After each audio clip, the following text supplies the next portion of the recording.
What's up, guys? Now, today's video is going to be something a little bit different, but I hope you guys are going to enjoy this one because I know I've been looking forward to doing this for a long time. Now, the heavyweight division is my favorite division in all of boxing. You guys know that.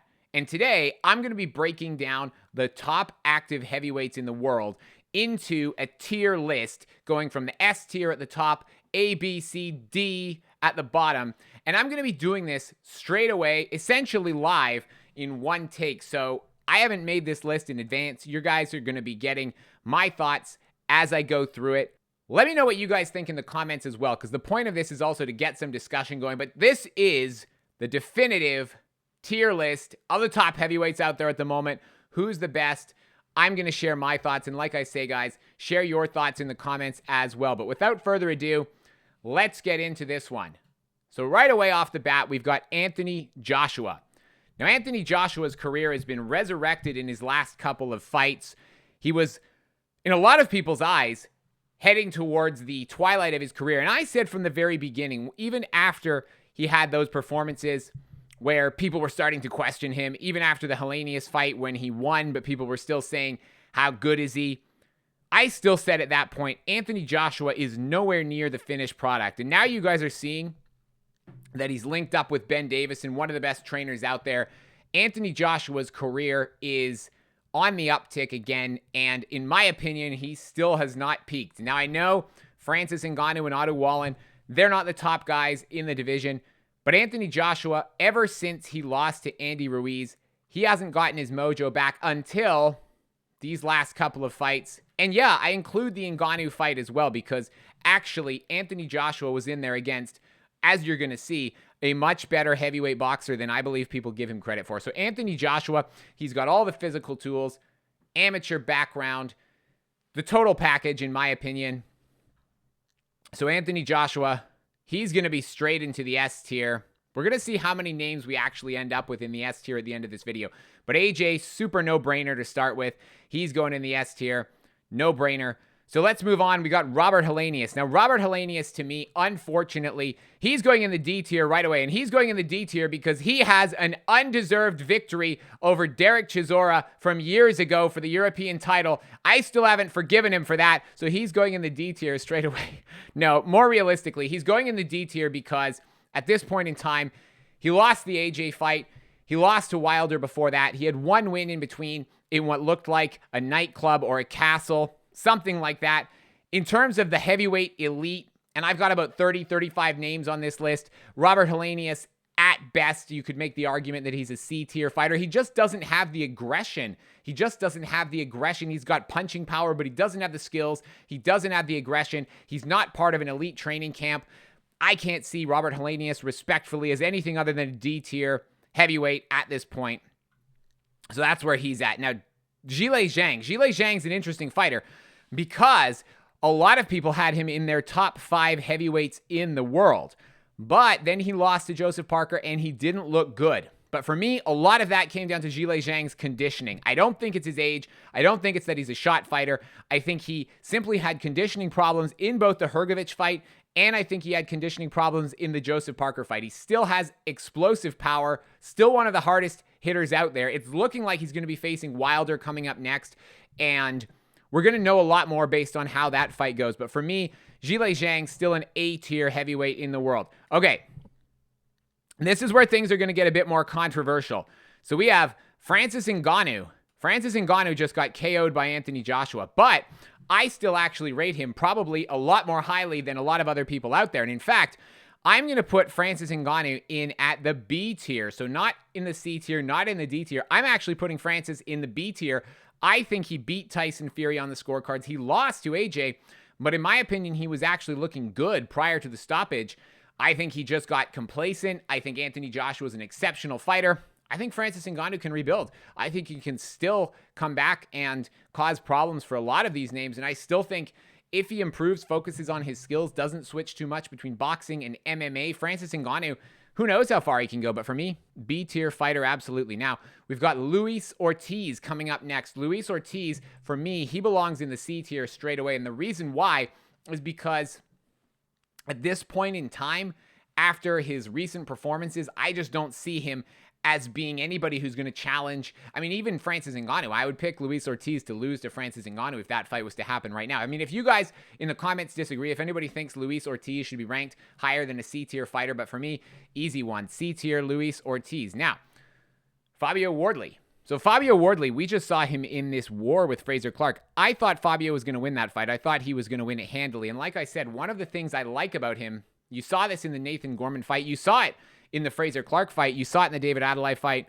You've seen it in most of Fabio's fights. He has the heart of a lion. He has the heart of a warrior. When he gets hit, he keeps coming back. He keeps coming back swinging. And the reality is he was in a brutal war with Fraser Clarke. But I also feel like he probably should have won that fight beforehand. I don't think, unfortunately, that was Fabio Wardley's best performance. He's still raw. He's still got a lot of inexperience. I still think being part of Ben Davison's camp, being managed by Dillian Whyte, he's going to improve a lot. But for me, right now, I'm going to put Fabio Wardley in the B tier next to Francis Ngannou. So now we've got Daniel Dubois. Now, Daniel Dubois is interesting because he has that loss to Joyce. He's got that loss, obviously, to Oleksandr Usyk. And then he beat Jarrell Miller. And the thing is, a lot of people were more impressed by that performance than I was, because even though Daniel Dubois showed a lot of heart in that fight, I thought the game plan was all wrong. I thought he did knock out Jarrell Miller, but I got to be honest. I think if he uses tactics like that against Hrgovic, I think he's going to probably lose that fight. I think Daniel Dubois has all of the physical tools. I still question the game planning significantly in the Jarrell Miller fight. I think he won that fight, but Jarrell Miller being in very poor condition, Filip Hrgovic is not going to come like that. So for me, Daniel Dubois, B tier, not yet in the A tier. And once I'm putting these guys in the tiers, not necessarily in any particular order. So after that, we move on to Mr. Luke Tyson Fury. One of my favorite fighters formerly in the past, in all of boxing, actually my favorite fighter for a while. Haven't been super impressed with the way he's carried himself in recent years. Haven't been impressed with the Ngannou fight. Haven't been impressed with the Dillian Whyte fight or the Chisora fight. But I do think you're going to get the best Tyson Fury that you've seen in years against Oleksandr Usyk. So Tyson Fury, in fairness, does still belong in the S tier of heavyweights. He might beat Oleksandr Usyk. We don't know for sure what he's going to look like. I'm leaving him in the S tier for now, even though I do believe that he lost to Francis Ngannou. Now, this one's going to be controversial as well, because I am putting Joseph Parker not in the S tier. I am putting Joseph Parker in the A tier, because as much as he beat and scored very impressive victories in his last two fights, I also think a lot of that had to do with the fact that Deontay Wilder did not perform at his best at all. And I also think that Zhilei Zhang was not in the condition that he should have been in those fights. So that's not taking away from Joseph Parker at all, but I am not ready to put him in the S tier yet. I would still favor Francis, or rather, not Francis Ngannou. I would still favor Anthony Joshua, Tyson Fury over Joseph Parker. So for me, at this point in time, even though he has done very well to resurrect his career, Joseph Parker still belongs in the A tier for me.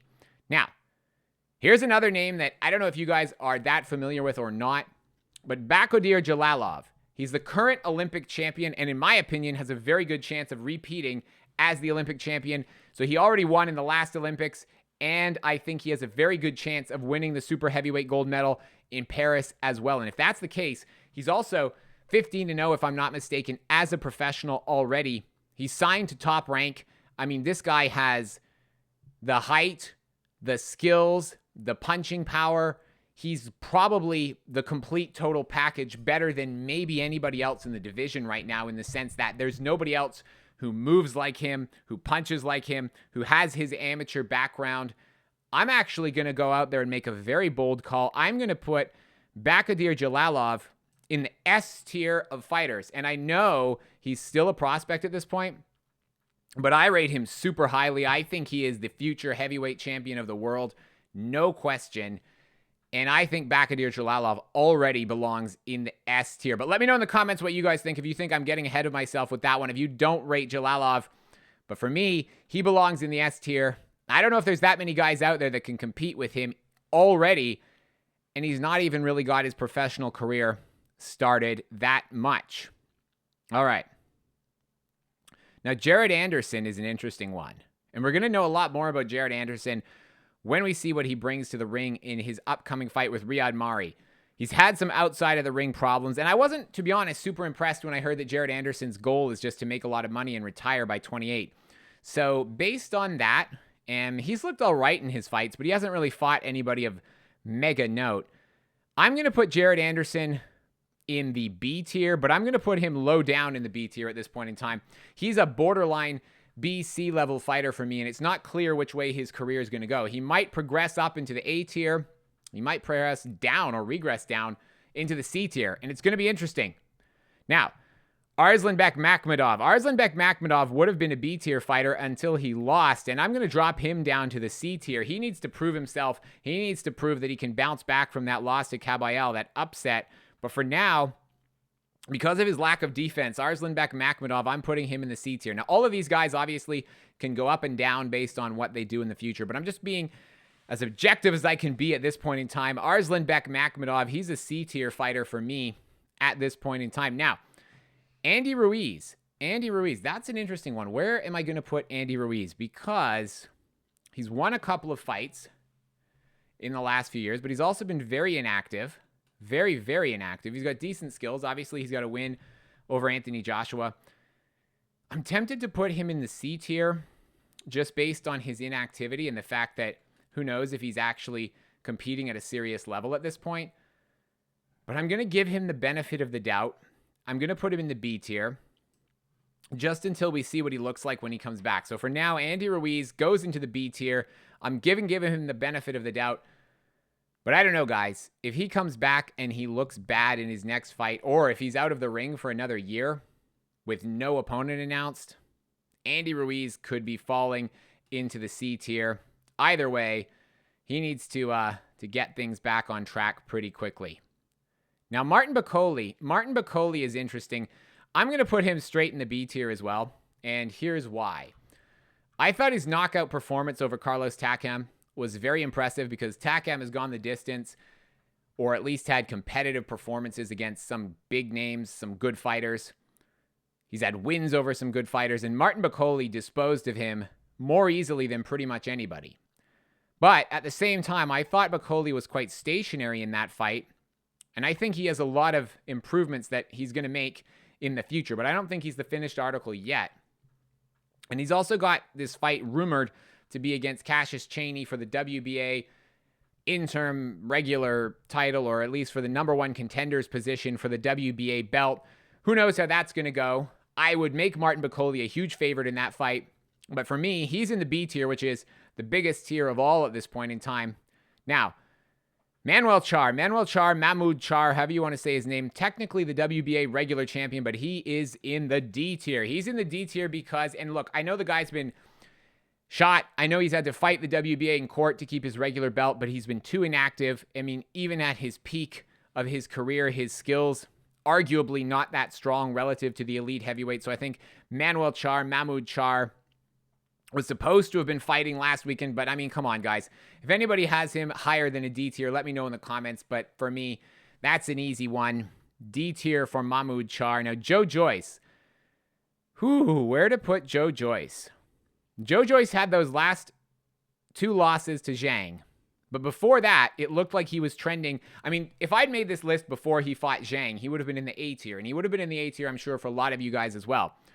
Now, he didn't look great in his Cash Ali comeback fight. He didn't look like he was in good shape. And I don't know if he's going to be able to improve his skills enough to compete with a lot of these guys. I'm going to give Joe Joyce the benefit of the doubt, put him in the B tier for now. But again, he's somebody that could go up to the A tier or drop down to the C tier. And I don't know which way it's going to go. Hopefully, Joe's going to progress. I like him a lot, but we'll see. Okay, Richard Torrez. Now, Richard Torrez Jr. just fought over the weekend. He got round one stoppage victory over Donald Hainsworth. If you guys haven't seen Richard Torrez, he's a shorter, well, he's not that short. He's 6'2", but he's relatively smaller heavyweight by today's standards. But he moves very well for a guy his size. He's a throwback fighter, I think, to something like you would have seen in an earlier era of heavyweight boxing where guys were more mobile, where they threw a lot more punches. At the same time, I question whether Richard Torrez has quite frankly, the overall boxing ability to beat some of these guys that are a lot bigger than him because he relies a lot on his punching power, basically. His footwork is good. I believe one of his heroes is Lomachenko, but I don't think it's there yet as far as being able to beat these top guys. I don't think he has the size.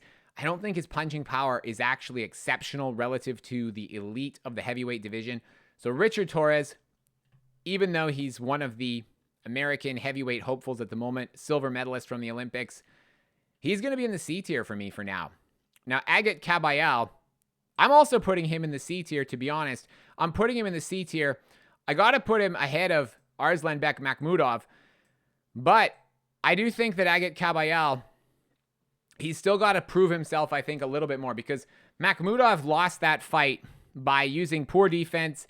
Makhmudov came onto the scene. I think a lot of people weren't even familiar with him before he appeared on the Saudi shows, and then he lost, and I don't think it's clear how good Makhmudov really was. So I think we need to see more from Kabayel before we can put him higher than the C tier. I wouldn't put him above Joyce, Bakole, Andy Ruiz, those guys. So C tier for Agit Kabayel might be a bit harsh, but the next guy is also going into the C tier, and this one I think is going to be controversial for a lot of people, but I'm putting Dillian Whyte into the C tier. I'm going to put him at the top of the C tier, but I wasn't impressed by his victory over Christian Hammer. I wasn't impressed by the fact that he did not do very well against Tyson Fury. I thought he was out of shape in that fight. I mean, his last really good performance was in the fight against Povetkin.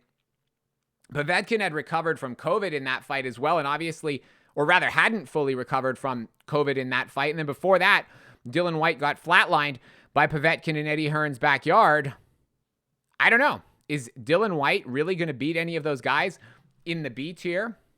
Maybe he will. But at this point in time, I don't think it's a sure thing. So I'm putting Dillian Whyte in the C tier for now, guys. Let me know in the comments if you disagree. But Dillian Whyte in the C tier. And another guy who would have been joining him in the C tier before Sunday is Fraser Clarke. But Fraser Clarke, after his performance against Fabio Wardley, Fraser Clarke's going up to the B tier. And another heavyweight who, if he just gets himself in shape, this guy can go a long way. Because if you saw at the end of the fight with Fabio, he was gassed. He was completely gassed. He couldn't even get on his stool, even though he arguably won the fight. But if I'm putting Fabio Wardley in the B tier, and I think Fraser Clarke won that fight, even though he got deducted points, and if he hadn't have got deducted points, by the way, he would have got the official decision. So Fraser Clarke, B tier fighter, and I think he has the potential again to go further, but he needs to get in better shape. Now, Murat Gassiev,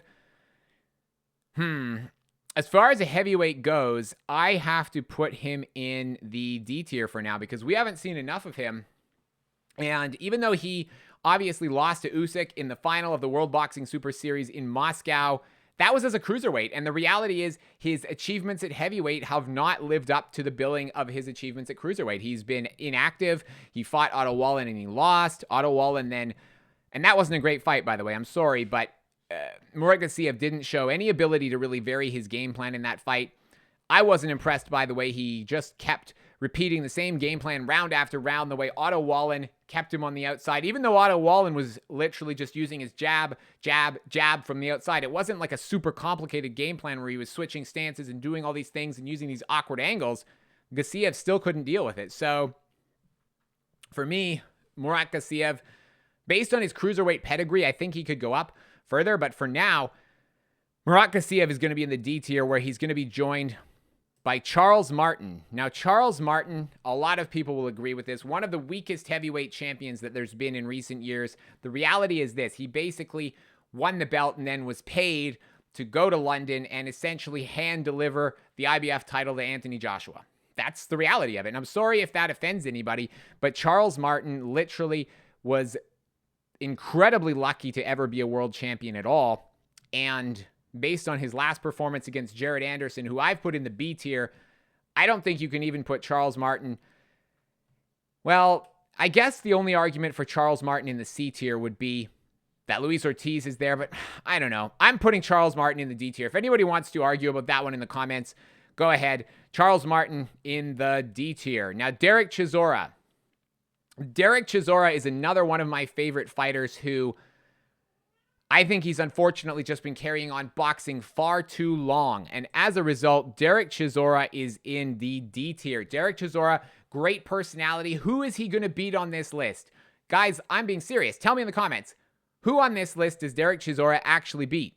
Maybe Manuel Charr? Maybe Charles. I don't even know if he beats Charles Martin at this point, to be honest. So as far as the elite heavyweights go on this list, I don't know.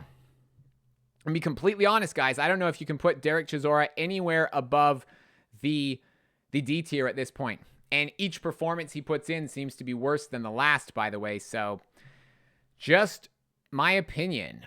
Now, Justice Huni. Justice Huni is a very exciting heavyweight prospect coming out of Australia. He is an all-action fighter. If you saw his fight with Kevin Lorena, that was very entertaining. And Justice Huni, I made a video about this as well. I've never really seen him in a boring fight, guys. So if you're not familiar with Justice Huni, he hasn't proven a ton, truthfully, at this point in his career as far as the level of opposition that he's faced. But I'm going to put him in the B tier of fighters with the ability to go upwards, and as everybody, I guess, has the ability to go downwards as well. But Justice Huni, very interesting prospect coming out of Australia. I'm putting him in the B tier for now. Now, Filip Hrgovic. Filip Hrgovic is, in my opinion, an A tier fighter who, again, he could go down to the B tier. I'm not convinced that Filip Hrgovic is actually going to do as well as people think he is against the top names. So I'm talking about AJ, Fury, Bakhodir Jalalov in the pros, and any other names that go up in the S tier. I'm not convinced Filip Hrgovic is going to actually beat any of those guys. In fact, I'm going to say he loses to all of them. I'm going to make the call right now. I'm going to say Filip Hrgovic loses to AJ. He loses to Tyson Fury. He loses to Usyk. Loses to Bakhodir Jalalov. He's beat Zhang, and he did beat Zhang, by the way. He did actually beat Zhilei Zhang. We will see how he does against Parker. We will see how he does against Dubois. I think he probably beats Daniel Dubois, but Filip Hrgovic is an A-tier fighter for the moment, but I don't think he's an S-tier. No, he's not. All right. Now, there's another fighter on this list, Moses Italma, who I can't realistically put into the A-tier, but on skills and on who, I guess, his potential, I would like to put Moses Italma into the A tier already. I think he would have a very good chance of beating both Fabio Wardley and Fraser Clarke right now. And I don't think really that it's very hard to argue that he's going to be a world champion one day. So, but if I'm going to be honest, Moses Italma doesn't have a resume yet to put him into the A tier. But for me, he is at the top level of the B tier, even at this early stage of his career based on his skills. Now, Efe Ajagba. Efe Ajagba I'm putting into the C tier. He's got exceptional reach on his jab. I just can't see him beating any of the guys in the S tier or the A tier with any degree of confidence. And frankly, I think he would at the very best be on the lower level of the B tier at this point in time. I think he just needs to develop a lot more to his skills other than just using the jab and fighting from long range. I think any of these guys that can get on the inside of him are going to give him a lot of problems. Now, Efe Ajagba for me in the C tier. Now, Johnny Fisher. Big Johnny Fisher, the Romford Bull. Now, he's an interesting fighter because he has a big fan following in the UK. He is somebody who I think could very well climb the ranks. I'm going to put him in the C tier for now, just based off of the fact that he hasn't maybe had that much experience. I know I put Moses Italma in the B tier, and I've said he could even be in the A tier. Johnny Fisher, for me, I would put him on the borderline of the B tier. It's just that he's relatively inexperienced at this point in time. I know Eddie Hearn's been talking about him and Fabio Wardley, him and Fraser Clarke. He might be at that level. He very well could be. I think very highly of Johnny Fisher, but I think we just need to see a little bit more from him. Now, there's one name that I'm putting straight to the top of the S tier, and that is Oleksandr Usyk. I mean, I don't even know what else needs to be said about this guy, but there he is, top of the tree in my opinion, until we see what happens in the ring with him and Fury, with him and all these other guys. But for me, on paper, Oleksandr Usyk, and I don't even want to belabor the point, but he should be straight in, top of the S tier, top of the whole heavyweight tree right now. My favorite fighter out there, Oleksandr Usyk.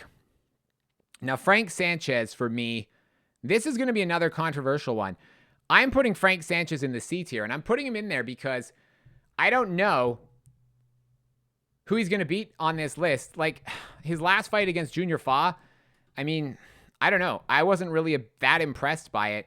And Frank Sanchez hasn't been in there against a lot of top names. Some of his opposition has just been dreadful. If you guys go back and look at some of his highlights or lowlights really on YouTube, he can go up to the A tier.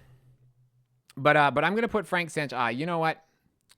Frank Sanchez, I guess I'll be generous. I will be generous with Frank Sanchez and put him up to the B tier. But he needs to step up his level of opposition, and he needs to do it quickly. We got 3 more names to get through, guys. Now, Deontay Wilder. Deontay Wilder is going to the A tier. Now, hang on. I know he looked terrible against Joseph Parker, but here's why. I think a lot of people are forgetting that this guy was the most feared puncher in boxing and really the most feared fighter in all of, I'll say all of boxing, because realistically, the heavyweight division is the division where you can get flatlined, and you can't really understate the fact that very few people wanted to fight Deontay Wilder, even after he lost to Tyson Fury twice. There was not a queue of people lining up to fight him. And don't let the fact that he lost and looked really bad against Parker change the fact that before that, I said, a lot of people said that Anthony Joshua was going to be crazy to fight Wilder. That punching power is still there. We'll see a lot more what he looks like against Zhang. But if that punching power hasn't gone away completely, which I don't believe it has, if his newfound hippie persona hasn't gotten the best of him, then Deontay Wilder, believe it or not, still has the potential, I think, to be an A-tier fighter. I think he has the potential to beat any of these guys on the list, to be honest. It's just going to depend if he can get that old fire back. Otto Wallin, I'm going to be generous and Otto Wallin in the C tier at this point, but it's going to depend on how he looks again next time out, because he could be trending into the D tier. And Jarrell Miller. Jarrell Miller for me is, honestly, I think Jarrell Miller is going to be a C tier fighter as well. I think he gave a tough fight to Daniel Dubois, but he wasn't in shape. He wasn't nearly in shape, and his opponents prior to that fight have looked extremely, extremely poor. So Jarrell Miller, a C-tier fighter, could arguably be a D-tier fighter as well, in my opinion. So that's my list, guys. Let me know which picks you guys disagree with in the comments. I'm going with Usyk as my number 1. It's not in any particular order once you get into the tiers, but I'm going with Usyk as my number 1. Let me know which picks you guys disagree with in the comments. But here's the good thing. The good thing is we're going to get a lot of this actually sorted out in the ring in the coming months, especially at the very top of the division. So a lot of this will not be speculative very much longer. So that's my list, guys. Let me know which picks you disagree with in the comments. Oh, and one other thing. I'd like to do a lot more of these lists going forward. I think it's fun. I think it's a good way to get some discussion going. So leave a comment and let me know what other kind of tier lists you guys would like to see me make. Come up with your best suggestions. I will be happy to get to some of those, make them. We can have some fun with this, guys. Thank you as always for watching. Let me know your suggestions for tier lists in the comments. Let me know which picks you disagree with on my heavyweight tier list, and I will see you in the next video.